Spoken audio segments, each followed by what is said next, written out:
Good morning. तो हम लोग यूपीएससी टेस्ट सीरीज का डिस्कशन शुरू करते हैं और जो जो क्वेश्चन आप लोग बोले हुए थे इसमें जो डाउट था उसको क्लियर करते हैं।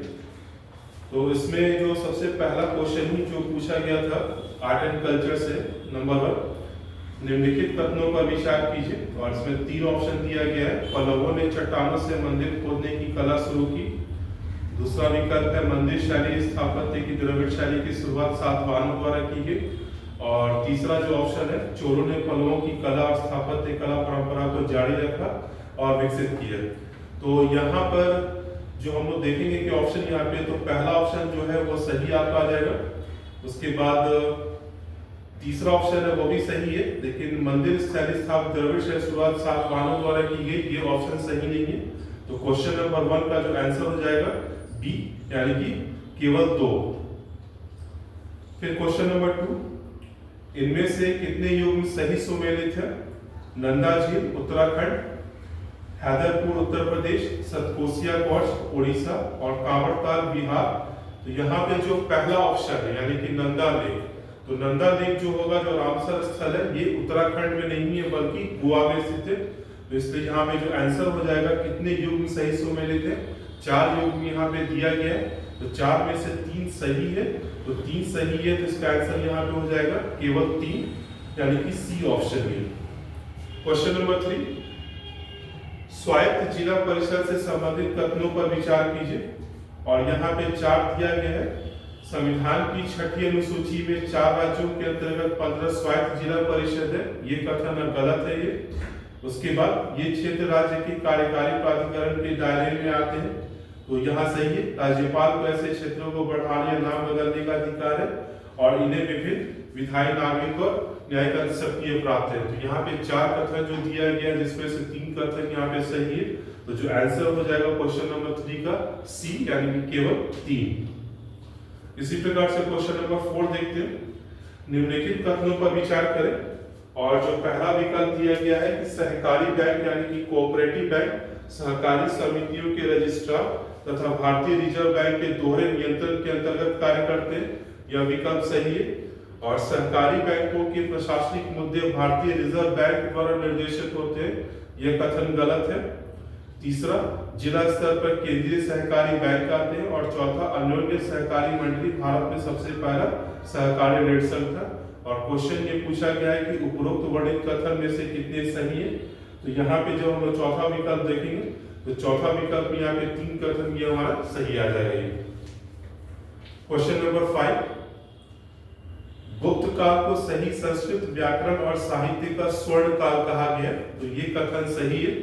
और दूसरा है, गुप्तों से पहले ही शक, कुषाण और यहाँ तक कि महायानी बौद्धों ने संस्कृत को संरक्षण दिया। तो ये जो क्वेश्चन पूछा गया है कथन और कारण वाला, तो यहाँ पे दोनों कथन जो है वो सही है, परंतु जो विकल्प दिया गया है कि ए और आर सही है, परंतु आर ए का सही स्पष्टीकरण नहीं है, इसलिए आंसर यहाँ पे हो जाएगा बी। क्वेश्चन नंबर 6, जब हम क्वेश्चन नंबर 6 की बात करते हैं, तो इनमें से कौन सा चोक पॉइंट नहीं है? जब हम ये टर्म इस्तेमाल करते हैं चोक पॉइंट,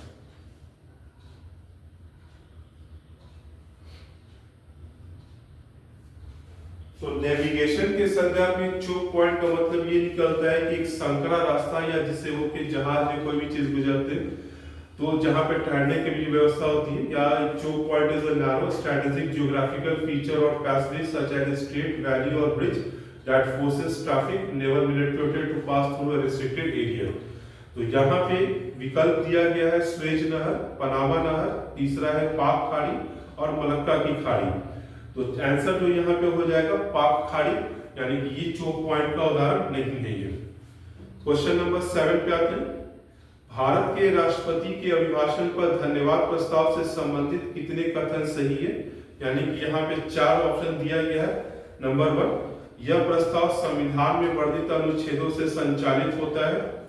ठीक है, तो यहाँ पे जो आर्टिकल हम लोग देखेंगे, तो आर्टिकल 86(1) और 87 क्लॉज 1, ये पॉइंट हमारा सही हो जाएगा। दूसरा, धन्यवाद प्रस्ताव दोनों शब्दों में पारित होना चाहिए, ये कथन भी सही है। और धन्यवाद प्रस्ताव को अविश्वास प्रस्ताव माना जाता है, ये कथन भी सही है, इसलिए क्योंकि यदि सदन में धन्यवाद प्रस्ताव पारित नहीं होता है तो ये सरकार के विरुद्ध एक प्रकार से अविश्वासी माना जाता है। और नेक्स्ट है धन्यवाद प्रस्ताव में संशोधन लाए जा सकते हैं। तो यहाँ पे जब हम ऑप्शन देखेंगे तो विभिन्न ऐसे उदाहरण मिलते हैं कि जहाँ पे राज्यसभा में संशोधन लाया गया था। तो जो आंसर हो जाएगा वो हमारा 7 यानी कि डी। क्वेश्चन नंबर 9, स्थायी ऑर्गेनिक प्रदूषकों यानी कि परमानेंट ऑर्गेनिक पॉल्यूटेंट्स के संदर्भ में असत्य कथन की पहचान करें। और 4 विकल्प दिया गया है। नंबर 1, ये लिपोफिलिक होते हैं, जिसका अर्थ होता है ये जीवित पशुओं और मनुष्यों के ऊतकों यानी कि टिश्यूज में जमा हो जाते हैं, ये कथन सही है। दूसरा, वसा ऊतकों यानी कि फैट टिश्यूज में इनकी सांद्रता यानी कि कंसंट्रेशन बढ़ जाती है, ये कथन भी सही है। तीसरा है स्टॉकहोम कन्वेंशन के अंतर्गत 15 प्रारंभिक स्थायी ऑर्गेनिक प्रदूषक आते हैं। तो यहाँ पे ये कथन सही नहीं है, 15 नहीं होगा इसका आंसर, यहाँ पे 12 होगा। तो इस प्रकार से इसका जो आंसर हो जाएगा वो सी यानी कि असत्य कथन सी यहाँ पे। नेक्स्ट क्वेश्चन पे आते हैं 10 नंबर, ग्राम न्यायालय के बारे में कितने कथन सही है। यहाँ पे फिर 4 विकल्प दिया गया है। नंबर 1, भारत में सभी राज्यों ने इसकी स्थापना के लिए अधिसूचना जारी कर दी है, कथन गलत है। ग्राम न्यायालय अधिनियम 2008 के तहत स्थापित किया थे, सही है। और ग्राम न्यायालय की अध्यक्षता एक न्यायाधिकारी करते हैं। और चौथा जो ऑप्शन है, इनके पास अपराधों पर नागरिक और आपराधिक क्षेत्राधिकार दोनों है। तो जब हम यहाँ पे 10वां ऑप्शन देखेंगे तो यहाँ पे ये 3 ऑप्शन यहाँ पे सही है, इसलिए इसका आंसर हो जाएगा 10 का सी। क्वेश्चन नंबर 11, इनमें से कौन वैश्विक परमाणु व्यवस्था के प्रमुख घटक है। और जो यहाँ पे विकल्प दिया गया है वो है अप्रसार, दूसरा विकल्प है निरस्त्रीकरण,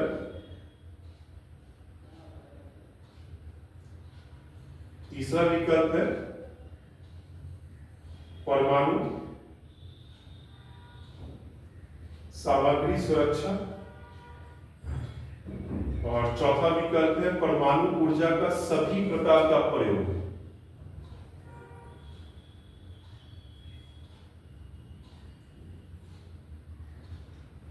और इसके बाद है अंतरराष्ट्रीय सहमति और संधियां। तो जब हम ग्लोबल न्यूक्लियर ऑर्डर की बात कर रहे हैं तो क्वेश्चन ये पूछा गया है कि इनमें से कौन कौन से कंपोनेंट आते हैं।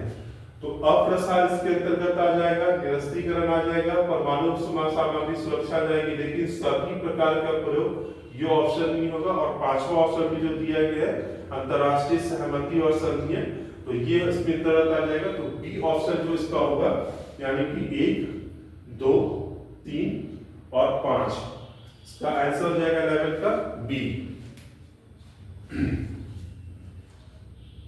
क्वेश्चन नंबर 13 देखिए, इनमें से कितने कथन सही है। और 2 पॉइंट यहाँ पे दिया गया है, बीमा घनत्व यानी कि इंश्योरेंस डेंसिटी की माप कुल जनसंख्या के अनुपात में प्रीमियम अमेरिकन डॉलर से की जाती है, ये कथन सही है। और दूसरा बीमा पैट यानी कि इंश्योरेंस पेनिट्रेशन को देश के सकल घरेलू उत्पाद में एकत्रित कुल प्रीमियम के प्रतिशत के रूप में मापा जाता है। तो यहाँ पे दोनों कथन सही है, इसलिए आंसर हो जाएगा 13 का सी। क्वेश्चन नंबर 14 पे आते हैं, निम्नलिखित कथनों में से सत्य कथन की पहचान करें। और ये इकोनॉमिक्स करंट अफेयर्स का भी क्वेश्चन है। सकल घरेलू उत्पाद के पहले अग्रिम अनुमान को पहली बार 2016-17 में प्रस्तुत किया गया। तो सकल घरेलू उत्पाद के पहले अग्रिम अनुमान यानी कि फर्स्ट एडवांस एस्टीमेट, ये जो कंसेप्ट आया था वो 2016-17 में ही आया था, कथन सही है। दूसरा, केंद्रीय वित्त मंत्रालय इस अनुमान को जारी करता है, ये कथन सही नहीं है। और तीसरा है ये पहले 7 महीनों में अर्थव्यवस्था के प्रदर्शन पे आधारित होते हैं, ये कथन भी सही नहीं है, क्योंकि यहाँ पे फर्स्ट ऑड मंथ आएगा यहाँ पे, तो यहाँ पे ऑड मंथ वाला ये वर्ड नहीं दिया गया, इसलिए आंसर जो हो जाएगा क्वेश्चन नंबर 14 का केवल ए यानी कि ए। क्वेश्चन नंबर 15, क्वांटम तकनीक और उसके अनुप्रयोग पर राष्ट्रीय मिशन के फोकस क्षेत्र कौन कौन से हैं। और यहाँ पे 4 विकल्प दिया गया है, आधारभूत विज्ञान, अनुवाद संबंधी अनुसंधान, मानव संसाधन का विकास, और चौथा है अधोसंरचना यानी कि डेवलपमेंट ऑफ इंफ्रास्ट्रक्चर। तो यहाँ पे जो आंसर हो जाएगा डी यानी कि 15 का जो आंसर होगा वो डी। क्वेश्चन नंबर 16 ये पॉलिटी का क्वेश्चन है। निम्नलिखित कथनों पर विचार करें। राष्ट्रीय अल्पसंख्यक आयोग यानी कि नेशनल माइनॉरिटी कमीशन एक संवैधानिक निकाय है। ये कथन गलत है, ये संवैधानिक नहीं है बल्कि स्टैट्यूटरी बॉडी है। दूसरा, भारतीय संविधान में अल्पसंख्यक शब्द को परिभाषित किया गया है। कहीं भी संविधान में अल्पसंख्यक शब्द यानी कि माइनॉरिटी वर्ड को डिफाइन नहीं किया गया है। भारत में 5 अल्पसंख्यक समुदाय है जो कि सही नहीं है। चौथा, संविधान का अनुच्छेद 350 ए और 350 बी भाषाई अल्पसंख्यकों से संबंधित है। तो यहाँ पर जो हम लोग देखेंगे तो आंसर हो जाएगा ए, यानी कि संविधान का अनुच्छेद 350 ए और 350 बी भाषाई अल्पसंख्यकों से संबंधित है। तो एक आंसर क्वेश्चन नंबर 16 को आ जाएगा केवल एक। इसी प्रकार से क्वेश्चन नंबर 17 देखते हैं। निम्नलिखित कथनों में से कितने सत्य कथन है? और ये जो क्वेश्चन पूछा गया है पब्लिक ऑर्डर, लोक व्यवस्था के आधार पर राज्य धर्म की स्वतंत्रता को प्रतिबंधित कर सकता है। ये कथन सही है। दूसरा, लोक व्यवस्था को सार्वजनिक शांति और सुरक्षा के बराबर माना जाता है। ये कथन भी सही है। तीसरा, सार्वजनिक व्यवस्था के पहलुओं पर कानून बनाने की शक्ति केंद्र सरकार के पास है। ये ऑप्शन सही नहीं है। यहाँ पे जो शक्ति होगी वो राज्य सरकार के पास है। और तीसरा जो चौथा ऑप्शन दिया गया है कि न्यायालयों ने लोक व्यवस्था यानी कि पब्लिक ऑर्डर की व्याख्या समुदाय को प्रभावित करने वाले कारक के रूप में की है। तो यहाँ पे जो हम ये आंसर देख रहे हैं कितने कथन सही है, तो यहाँ पे तीसरा विकल्प जो है वो गलत है, यानी कि 4 में से 3 विकल्प यहाँ पे सही है। तो आंसर हो जाएगा सी, यानी कि 3। क्वेश्चन नंबर 18 देखते हैं। ये मॉडर्न हिस्ट्री से क्वेश्चन ये पूछा गया है। निम्नलिखित कथनों पर विचार कीजिए। और 3 कथन फिर से। वॉरेन हेस्टिंग्स ने कानून को फारसी तथा बांग्ला भाषा में संहिताबद्ध कराया। ये वॉरेन हेस्टिंग्स के न्यायिक सुधारों में से आता है। दूसरा, लॉर्ड कॉर्नवालिस के समय से वादी यानी कि लिटिगेंट से अदालती फीस लेने का चलन प्रारंभ हुआ। ये कथन सही है, पहला कथन, और दूसरा कथन सही है। और तीसरा है, लॉर्ड ऑकलैंड ने अपील तथा भ्रमण की 4 अदालतों को समाप्त किया। तो यहाँ पे जब हम विलियम बेंटिक की बात करते हैं तो ये विलियम बेंटिक द्वारा किया गया था, न कि लॉर्ड ऑकलैंड द्वारा किया गया था। तो एक प्रकार से हम कह सकते हैं कि William Bentinck repealed the 4 courts of appeal and circuit. तो विकल्प 1 और 2 इस क्वेश्चन का सही है, लेकिन तीसरा विकल्प जो है वो सही नहीं हो जाए। और क्वेश्चन भी पूछा गया है कि उपरोक्त वर्णित कथन में से कितने कथन सही है। तो यहाँ पे आंसर हो जाएगा केवल 2, यानी कि बी। क्वेश्चन नंबर 19 देखते हैं। निम्नलिखित कथनों पर विचार करें। और ये पॉलिटी का क्वेश्चन है। भारत के संविधान के भाग 3 में समान नागरिक संहिता की चर्चा है। विकल्प गलत है ये। दूसरा, भारतीय कानून अधिकांश नागरिक मामलों में एक समान संहिता का पालन करते हैं। यह विकल्प सही है। और तीसरा, जो व्यक्तिगत कानूनों का उल्लेख संघ सूची में किया गया, तो संघ सूची में ये नहीं किया गया बल्कि समवर्ती सूची में किया गया है। तो यहाँ पे जो आंसर हो जाएगा केवल 1। क्वेश्चन नंबर 20 पे आते हैं। और यहाँ पे 2 युग्म दिया गया। इसमें एक है फोर्ट विलियम कॉलेज और इसका संस्थापक इस प्रकार से युग्म बनाया गया। तो फोर्ट विलियम कॉलेज वेलेजरी, उसके बाद कलकत्ता मदरसा लॉर्ड कॉर्नवालिस, तो ये विकल्प गलत है। हिंदू कॉलेज डेविड हेयर, और चौथा है पूसा कृषि संस्थान और लॉर्ड कर्जन। तो यहाँ पे 4 विकल्प में से 3 विकल्प सही है, लेकिन जो दूसरा विकल्प है कलकत्ता मदरसा, ये विकल्प सही नहीं है। कितने युग्म यहाँ पे सही शामिल थे? तो 3 इसका आंसर हो जाएगा। तो क्वेश्चन नंबर 20 का आंसर हो जाएगा सी, यानी कि केवल 3। क्वेश्चन नंबर 21 पे आते हैं। उत्प्रेषण रिट यानी कि सेट्यूरेरी रिट पिटीशन के संदर्भ में निम्नलिखित कथनों पर विचार करें। और यहाँ पे जो क्वेश्चन 3 पॉइंट दिया गया है, यह अधिकार क्षेत्र की अधिकता या चाहत के आधार पर निर्णय को रद्द कर देता है। ये सही है। दूसरा, यह केवल न्यायिक पदाधिकारियों के विरुद्ध ही लाया सकता है। तो यहाँ पे देखिए जुडिशियल और क्वासी जुडिशियल दोनों के विरुद्ध क्या लाया जाएगा। तो यहाँ पे चूंकि केवल लिखा हुआ है तो दूसरा विकल्प गलत है। और तीसरा है, इसका उद्देश्य प्रिवेंशन एंड क्योर दोनों ही है, यानी कि निरोध और उपचार दोनों ही है। तो यहाँ पे जो आंसर हो जाएगा वो 1 और 3, यानी कि विकल्प सी। क्वेश्चन नंबर 21 का जो आंसर हो जाएगा वो सी। क्वेश्चन नंबर 22 इसमें क्लियर कट ये दिया गया है कि राजनीतिक दलों को चुनाव चिन्ह आवंटित किए जाने संबंधी असत्य दिशा निर्देश को पहचाने। तो चुनाव आयोग का एक कार्य भी होता है कि वह विभिन्न राजनीतिक दलों को चुनाव चिन्ह आवंटित करता है, लेकिन इसके लिए कुछ दिशा निर्देश जारी किए जाते हैं। तो इन दिशा निर्देशों में जो क्वेश्चन में पूछा गया है क्वेश्चन नंबर 22 में, उसके हिसाब से ऐसे चुनाव चिन्ह दल या उम्मीदवार को भुगतान के आधार पर मिलते हैं, ऐसा कोई प्रावधान नहीं है। तो जो इसमें आंसर हो जाएगा वो बी। नेक्स्ट क्वेश्चन आते हैं 23 पे। निम्नलिखित कथनों पर विचार करें और यहाँ पे 4 विकल्प दिया गया और ये पंचवर्षीय योजना से संबंधित है, यानी कि इकोनॉमिक्स से। तो प्रथम विकल्प है, प्रथम पंचवर्षीय योजना को कृषि एवं सिंचाई योजना भी कहा जाता है। ये कथन सही है, इसलिए कि जो प्रथम पंचवर्षीय योजना बनी और उसमें जो योजना पे जो सर्वाधिक राशि रखी गई थी वो कृषि और सिंचाई पे ही रखा गया था, लगभग 40%। इसी कारण से इसको कृषि और सिंचाई योजना भी कहा जाता है। दूसरा, एमएन रे द्वारा जनवादी योजना दी गई, यानी कि पीपल्स प्लान, ये कथन भी सही है। और तीसरा विकल्प है, सर्वोदय योजना विनोबा भावे द्वारा दी गई है। तो सर्वोदय प्लान की जो हम लोग बात करते हैं तो ये विनोबा भावे द्वारा नहीं दिया गया था, ये जयप्रकाश नारायण द्वारा दिया गया था। और नेक्स्ट क्वेश्चन है कि पंचवर्षीय योजनाओं का क्रम 3 बार अवरुद्ध हुआ है। तो अवरुद्ध होने का मतलब ये है कि पंचवर्षीय योजनाएं जो चली तो लगातार सीक्वेंस में नहीं चली थी। सबसे पहले 1966-69 में ये अवरुद्ध हुआ था, उसके बाद 1978 में हुआ था, और फिर जब 90 के दशक में केंद्र में राजनीतिक अस्थिरता का माहौल था उस समय भी पंचवर्षीय योजनाओं का क्रम अवरुद्ध हुआ। इसलिए यहाँ पे ये कथन सही है। लेकिन तीसरा विकल्प जो गलत है, तो 4 में से 3 कथन सही है, आंसर हो जाएगा सी, यानी कि केवल 3। क्वेश्चन नंबर 24 आते हैं, इनमें से कितने कथन सही हैं?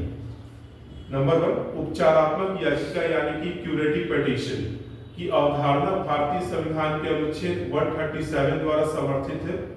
दूसरा, अंतिम सजा खारिज होने के खिलाफ एक समीक्षा याचिका के बाद उपचारात्मक याचिका यानी कि क्यूरेटिव पिटीशन दायर की जा सकती है। और तीसरा है, उपचारात्मक याचिका को फैसले या आदेश की तारीख से 30 दिनों के भीतर करने की आवश्यकता होती है। तो यहाँ पे जब हम लोग ये पॉइंट देख रहे हैं 24 क्वेश्चन नंबर 24 में, तो ऑब्वियसली इसका आंसर सही हो जाएगा क्योंकि तीनों विकल्प यहाँ पर सही है। ये क्वेश्चन नंबर 26 पे आते हैं। यहाँ पे विकल्प दिया गया है 3 विकल्प, यूएनएफसीसी यानी कि United nation framework convention on climate change. दूसरा है जैविक विविधता पर अभिशमन यानी कि कन्वेंशन ऑन बायोलॉजिकल डाइवर्सिटी। और नेक्स्ट है मरुस्थलीकरण को रोकने का विषय यानी कि कन्वेंशन टू प्रिवेंट डेजर्टिफिकेशन। और क्वेश्चन ये पूछा गया है कि इनमें से कितने 1991 के रियो पृथ्वी सम्मेलन के परिणाम स्वरूप अस्तित्व में आए? तो जो यहाँ पे आंसर हो जाएगा तो 26 का सी, यानी कि सभी। क्वेश्चन नंबर 27, जमा बीमा और साख गारंटी निगम में कौन सा जमा शामिल है? जब हम लोग डीआईसीसी की बात करते हैं तो एक कंसेप्ट आता है कि जो भी बैंक में डिपॉजिट्स होते हैं वो इंश्योरेंस के अंतर्गत होता है, यानी कि जो भी जमाकर्ताओं की राशि होती है वो एक जमाकर्ता कहने का उद्देश्य होता है कि यदि किसी समय कोई बैंक फेल कर जाए तो जमाकर्ताओं की राशि का क्या होगा, इसी को ध्यान में रखते हुए डीआईसीसी की स्थापना की गई है। तो यहाँ पे जो क्वेश्चन पूछा गया है कि जमा बीमा और साख गारंटी निगम में कौन सा जमा शामिल है, तो इसमें पहला विकल्प है विदेशी सरकारों की जमा पूंजी, यह विकल्प सही नहीं है। दूसरा है केंद्र ऑब्लिक राज्य सरकारों की जमा राशि, यह विकल्प भी सही नहीं है। और डी ऑप्शन जो है अंतर बैंक जमा यानी कि इंटर बैंक डिपॉजिट्स, ये विकल्प सही नहीं। लेकिन जमाकर्ताओं की राशि जो मुख्य उद्देश्य होता है यानी कि विकल्प सी। 28 आते हैं, स्टाम्प शुल्क केंद्र सरकार लगाती है लेकिन राज्य अपनी सीमाओं के भीतर उन्हें एकत्र और विनियोजित करते हैं। यह संविधान के किस अनुच्छेद के प्रावधान के अंतर्गत होता है?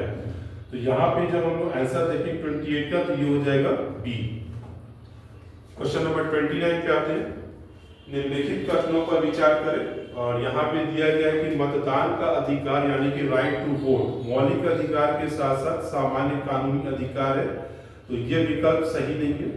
दूसरा जो है कि कैदियों को कारागार से वोट करने की अनुमति है, तो जब हम पीपल्स रिप्रेजेंटेशन एक्ट की बात करते हैं तो वोटिंग राइट जो होता है वो कुछ एक कंडीशंस के अतिरिक्त होता है, तो इसके कारण कैदियों को कारागार करने से मतदान करने की अनुमति नहीं होती है, तो ये कथन सही है। लेकिन जो व्यक्ति प्रिवेंटिव डिटेंशन के अंतर्गत होते हैं उनको वोटिंग राइट मिलता है। तो यहाँ पे जो पहला जो हमारा जो ऑप्शन है वो गलत है, दूसरा और तीसरा ऑप्शन सही है, तो जो आंसर हो जाएगा वो बी यानी कि केवल 2। 31 पे निम्नलिखित कथनों पर विचार कीजिए, और ये एंशिएंट हिस्ट्री से क्वेश्चन पूछा गया है। हड़प्पावासी कबूतर की पूजा करते थे। दूसरा, हड़प्पावासी केवल देवियों की पूजा करते थे। हड़प्पा सभ्यता से ही मंदिर का प्रमाण मिलता है, और हड़प्पा सभ्यता से सर्प पूजा का प्रमाण नहीं मिलता है। तो जब हम हड़प्पा सभ्यता की बात करते हैं तो हड़प्पा सभ्यता में जो सबसे प्रमुख पक्षी जो था वो कबूतर ही था। हड़प्पा के लोग प्रकृतिवादी थे, तो पहला कथन तो यहाँ पे सही है। लेकिन जो दूसरा, तीसरा और चौथा है इनमें से कोई कथन सही नहीं है। केवल देवियों की पूजा होती थी ऐसा कोई प्रमाण नहीं है, क्योंकि लिंक मिला ही हुआ है उसमें। मंदिर का प्रमाण मिलता है ऐसा ये कथन सही नहीं, और सर्प पूजा का प्रमाण नहीं मिलता है, जबकि लोथल के जो बर्तन निर्माण मिले उस पर आकृति अंकित है, इसलिए 2, 3, 4 जो विकल्प है वो सही नहीं है। आंसर हो जाएगा केवल 1। 32, हाल में ही चर्चा में रहा रोहतांग दर्रा कौन से 2 नदियों के बीच के जल क्षेत्र पर स्थित है? तो 32 का जो आंसर हो जाएगा वो ए यानी कि चिनाब और व्यास। नेक्स्ट आ जाइए 33, निम्नलिखित तथ्यों पर विचार करें। संसदीय नियम प्रश्नकाल के दौरान निजी सदस्यों से प्रश्न पूछने की अनुमति नहीं देता है, ये कथन सही नहीं है। दूसरा, दोनों सदनों में प्रत्येक बैठक का पहला घंटा आमतौर पर प्रश्न पूछने और उत्तर देने के लिए समर्पित होता है, ये कथन सही है।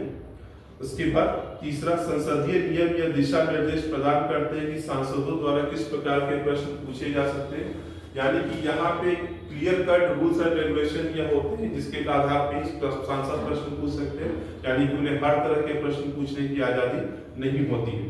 तो जो आंसर हो जाएगा यहाँ पे 2 और 3 यानी कि बी 2 और 3। क्वेश्चन नंबर 34, निम्नलिखित विभागों संगठनों को उनकी स्थापना के आरोही क्रम में सजाएं। 34, तो जब हम सर्वे ऑफ इंडिया की बात करते हैं तो 1767 में इसकी स्थापना हुई थी। आर्कियोलॉजिकल सर्वे ऑफ इंडिया की बात करते हैं तो 1861 में इसकी स्थापना हुई थी।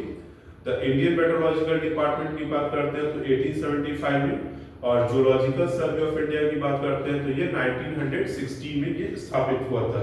तो इसके हिसाब से अगर विकल्प देखा जाए तो ए यानी कि 1, 2, 3, 4। क्वेश्चन नंबर 35 का जी, 1980 के दशक में जापानी शोधकर्ताओं ने शहरी खनन यानी कि अर्बन माइनिंग शब्द बनाया, इसका प्रयोग किस संदर्भ में किया गया था? और 4 विकल्प दिया गया है।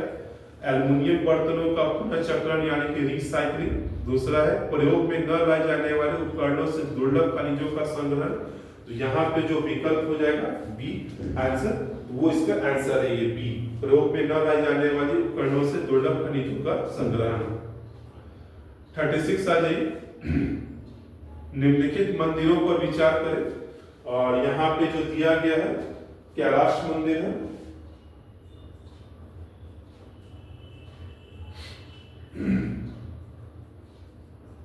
इसके बाद तट मंदिर, और फिर पूछा गया है बृहदेश्वर मंदिर,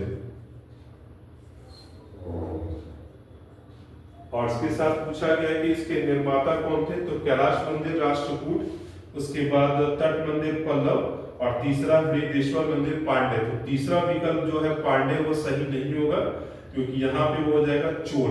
तो जो आंसर हो जाएगा 36 का वो बी ये आंसर इसमें। और नेक्स्ट क्वेश्चन आ जाइए 37, मानवीय गलियारा यानी कि ह्यूमन कॉरिडोर। तो ह्यूमन कॉरिडोर जो कंसेप्ट जो आता है वो एक्चुअल में है जहां पे भी कहीं लड़ाई छिड़ी हुई तो अंतरराष्ट्रीय एजेंसियों द्वारा यह प्रयास किया जाता है कि वहां पर राहत और सामग्री को वितरण किया जाए या फिर सिविलियंस को बचाया जाए। तो इसी के लिए यहाँ पर ये ह्यूमन कॉरिडोर की स्थापना की जाती है। तो क्वेश्चन ये पूछा गया है कि ह्यूमन कॉरिडोर या मानवीय गलियारा से संबंधित असत्य कथन की पहचान करें। तो यहाँ पे जो पहला ही जो विकल्प है वो असत्य, यानी कि ये एक विशिष्ट क्षेत्र में और विशिष्ट समय के लिए सैन्यकृत क्षेत्र है, ये लड़ाई वाले क्षेत्र में डीमिलिटराइज्ड जोन होता है, इसलिए ये विकल्प पहला विकल्प ही क्या हो जाएगा, वो असत्य हो जाएगा और वही इसका आंसर है। ये क्वेश्चन नंबर 39 पे आते हैं। निम्नलिखित कथनों पर विचार करें। नंबर 1, भारत में पेटेंट सदा के लिए पेटेंट रखने का भारत में पेटेंट कानून सदा के लिए पेटेंट रखने का प्रावधान करता है। तो ये कथन गलत है। भारत मराकश संधि को मंजूर करने वाला पहला देश था और इसके बाद और इस संधि के अनुसार नेत्रहीन और प्रिंट विकलांगता वाले व्यक्ति प्रकाशित सामग्री को पढ़ सकेंगे। तो यहाँ पे जो आंसर हो जाएगा वो बी, यानी कि केवल 2, यानी कि जो 3 कथन है उसमें से 2 कथन सही है। ये क्वेश्चन नंबर 40, उत्पाद विशिष्ट नियम। ये जो टर्म हम लोग को देखने को मिलता है, प्रोडक्ट स्पेसिफिक रूल। तो क्वेश्चन यहाँ पे यही पूछा गया है कि प्रोडक्ट स्पेसिफिक रूल की चर्चा निम्नलिखित में से किसके संदर्भ में होती है। तो अभी हम लोग जैसे देख रहे हैं कि भारत या अन्य देशों द्वारा विभिन्न देशों के साथ मुक्त व्यापार संधि की जाती है। तो जब मुक्त व्यापार संधि की जाती है तो कुछ प्रावधानों को जो लागू किया जाता है तो उसी के संदर्भ में ये चीजें लागू होती हैं। तो आंसर हो जाएगा उत्पाद विशिष्ट नियम की जो चर्चा होती है वो मुक्त व्यापार संधि के संदर्भ में की जाती है। क्वेश्चन नंबर 42 पे आते हैं। जनगणना कराना एक संवैधानिक आदेश है। उसके बाद जनगणना को विश्व की संघ सूची में आइटम 69 के रूप में उल्लेखित किया गया है। और तीसरा है भारत का जनगणना अधिनियम 1948 जनगणना के समय और आवधिकता यानी कि टाइम और पीरियोडिसिटी का प्रावधान करता है। तो पहला और दूसरा विकल्प यहाँ पे सही है, परंतु जब हम तीसरे विकल्प की बात करते हैं कि एक्ट में ही टाइम और पीरियोडिसिटी बताई गई है, तो ये कथन सही नहीं है। इसलिए जो आंसर हो जाएगा वो बी, यानी कि 1 और 2।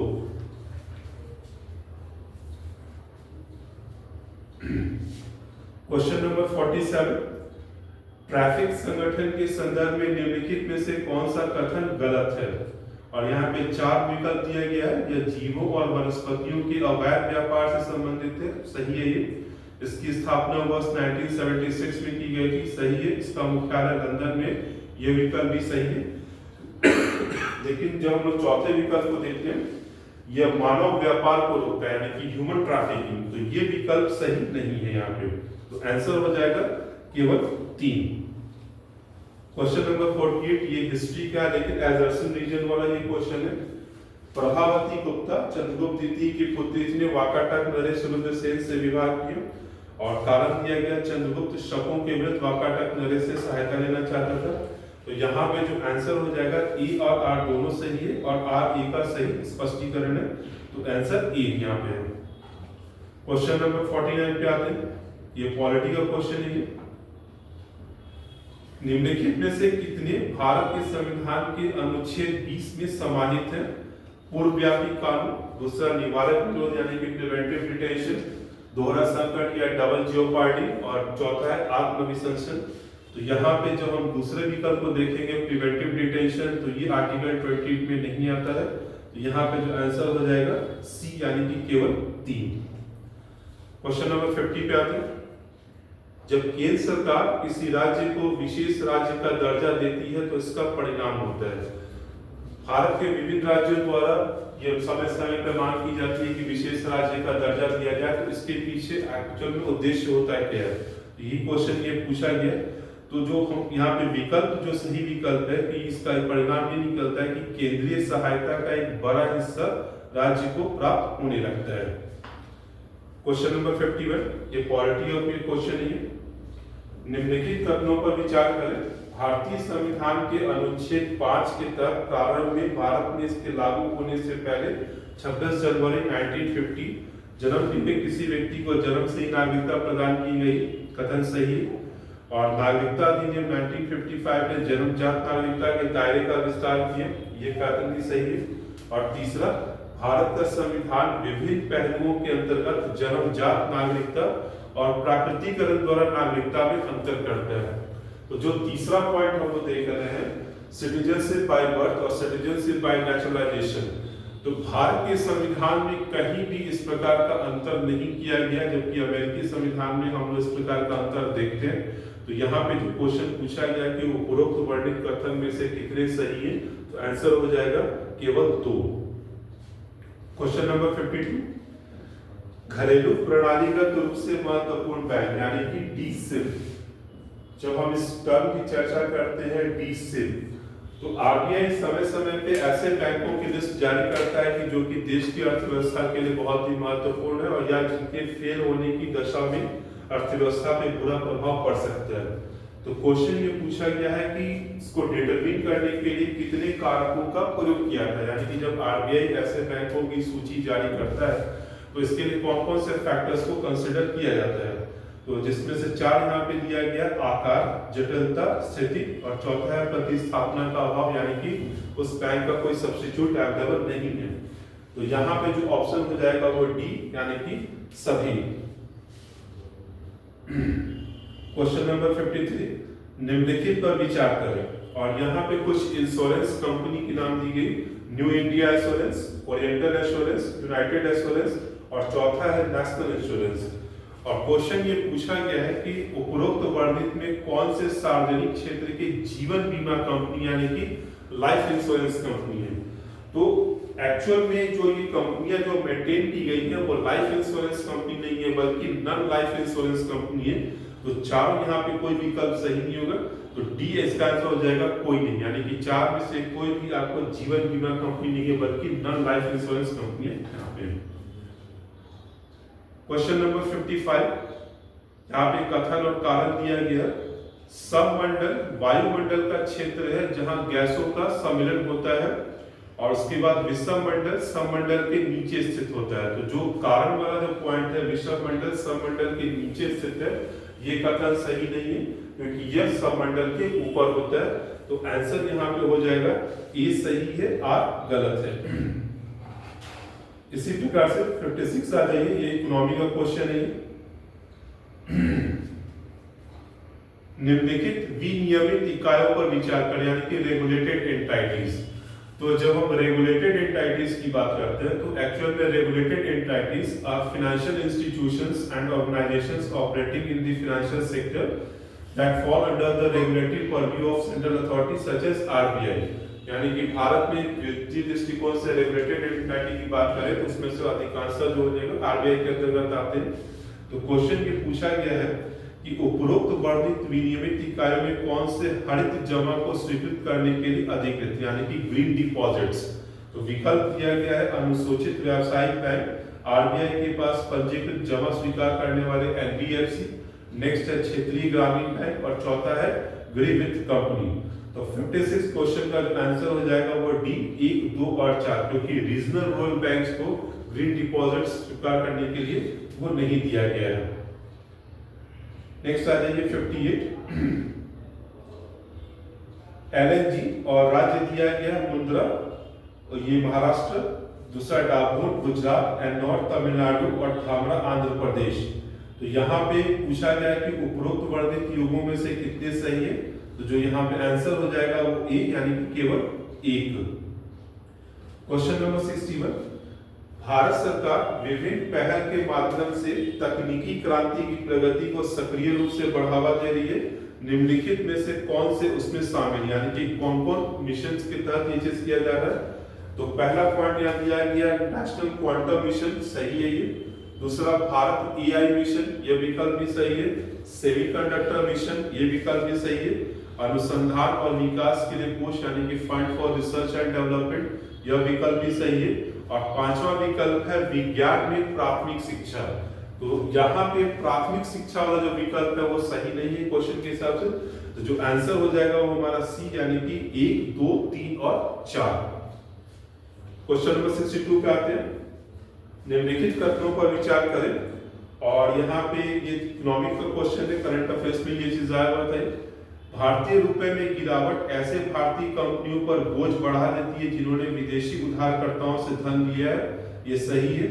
दूसरा, सभी भारतीय फर्मों के विदेशी उधार को हेज किया जाना, यानी कि सिक्योर किया जाना, तो यहाँ पे ये टर्म ये सही नहीं होगा। और तीसरा, एक कमजोर रुपया बाह्य वाणिज्य उधार पर उच्च ब्याज दर को बढ़ावा दे सकता है। यहाँ पे 3 कथन जो दिया गया, तो 3 कथन में से एक कथन गलत है, यानी कि दूसरा वाला, बाकी पहला और तीसरा सही है। तो यहाँ पे आंसर हो जाएगा बी, यानी कि केवल 2।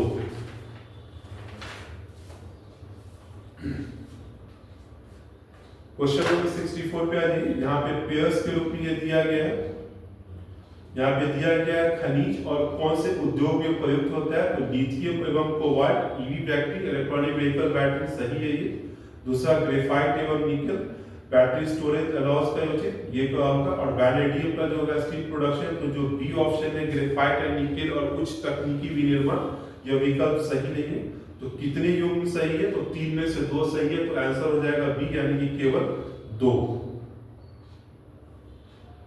68 आते हैं, निम्नलिखित युग्मों पर विचार करें। और यहाँ पे ये कल्चर से पूछा गया है, साड़ी का नाम और राज्य, यानी कि किस राज्य की कौन सी प्रमुख साड़ी है, तो पैठनी महाराष्ट्र सही है, पटोला गुजरात ये भी सही है, और धारचोलू गोवा। तो तीसरा विकल्प जो है वो सही नहीं है, तो आंसर हो जाएगा यहाँ पे बी, 68 का आंसर बी, केवल 2। क्वेश्चन नंबर 70 पे आते हैं। निम्नलिखित पर विचार करें और 5 विकल्प दिया गया। पीएम सूर्य घर, दूसरा है हरित ऊर्जा कॉरिडोर, तीसरा है fast adoption and manufacturing vehicle, next है राष्ट्रीय स्मार्ट ग्रिड मिशन, और 5वां है राष्ट्रीय कार्बन कैप्चर मिशन। तो यहाँ पे क्वेश्चन ये पूछा गया है कि उपरोक्त वर्णित कौन से अक्षय ऊर्जा के लिए केंद्रीय योजनाएं हैं, तो पीएम सूर्य घर ये है विकल्प, सही है। दूसरा, हरित ऊर्जा कॉरिडोर, ग्रीन एनर्जी कॉरिडोर, ये भी सही है। तीसरा गलत है। चौथा, राष्ट्रीय स्मार्ट ग्रिड मिशन, ये भी सही है। लेकिन जो 5वां विकल्प है कार्बन कैप्चर मिशन, ऐसा कुछ नहीं है, बल्कि नेशनल हाइड्रोजन मिशन इसके स्थान पे लाया गया है। जो आंसर हो जाएगा 70 का सी। नेक्स्ट क्वेश्चन आ जाइए 71। इनमें से कितने कथन सही है। कॉर्ड ब्लड एक ऐसा रक्त होता है जो कि प्रसव से पूर्व प्लेसेंटा में रहता है, ये कथन सही है। प्रसव से पूर्व नहीं, प्रसव के बाद ये रहता है। और अम्बिलिकल कॉर्ड आसानी से संग्रहित किया सकता है। और तीसरा है कॉर्ड रक्त में विशेष सेल होते हैं। तो क्वेश्चन ये पूछा गया है कि कितने कथन सही है, तो यहाँ पे 3 में से 2 कथन यहाँ पर सही है ये। नेक्स्ट आ जाइए 74। निम्नलिखित कथनों पर विचार करें, और ये क्वालिटी से जो है क्वेश्चन है। 3 क्वेश्चन पॉइंट दिया गया है। 1963 में भारतीय संसद ने धार्मिक बंदोबस्ती अधिनियम पारित किया, ये कथन गलत है। और धार्मिक बंदोबस्ती और संस्थाएं भारतीय संविधान की 7वीं अनुसूची की समवर्ती सूची में शामिल है, तो यहाँ पे ये पॉइंट लिखिएगा, तो ये हमारा सही हो जाएगा ये। उसके बाद भारतीय संविधान का अनुच्छेद 25 धार्मिक मामलों के प्रबंधन की स्वतंत्रता की गारंटी देता है, संविधान देता है, परंतु यहाँ पे जो अनुच्छेद दिया गया वो गलत है। तो 3 में से यहाँ पे 2 कथन सही है, इसलिए जो एक कथन यहाँ पे सही है, तो 74 का जो आंसर हो जाएगा वो ए। नेक्स्ट आ जाइए 77 आर्ट एंड कल्चर पे। प्राचीन भारत में निम्नलिखित स्थापत्य पर विचार कीजिए। पारसनाथ का मंदिर, हाथी गुफा मंदिर और एलोरा का इंद्र सभा मंदिर। और क्वेश्चन ये पूछा गया है कि उपरोक्त में से कितने जैन स्थापत्य के उदाहरण है, तो यहाँ पे तीनों हो जाएगा विकल्प, यानी कि सी सभी। क्वेश्चन नंबर 71 उचित और लाभकारी मूल्य, यानी कि FRP. FRP fair and remunerative price. तो क्वेश्चन यहाँ पे दिया गया है कि देश भर में इसका भुगतान गन्ना नियंत्रण आदेश 1966 द्वारा होता है, सही है ये गन्ने से चीनी की रिकवरी पर होता है, और रिकवरी जितनी अधिक होती है एफआरपी उतना ही कम होगा। तो तीसरा विकल्प है वो गलत है। तो 78 में 3 विकल्प में से 2 विकल्प सही है, तो आंसर हो जाएगा बी, यानी कि केवल 2। 82 ज्योग्राफी और मैप से ये क्वेश्चन पूछा गया। निम्नलिखित कथनों पर विचार करें। बोर्नियो द्वीप विश्व का तीसरा सबसे बड़ा द्वीप है, सही है। राजनीतिक तौर पर यह द्वीप 3 देशों मलेशिया, इंडोनेशिया और ब्रुनेई में विभाजित है, सही कथन है। और तीसरा, बोर्नियो भूमध्य रेखा के ठीक दक्षिण में स्थित है, जो कि विकल्प गलत है। तो यहाँ पे आंसर हो जाएगा 82 का ए।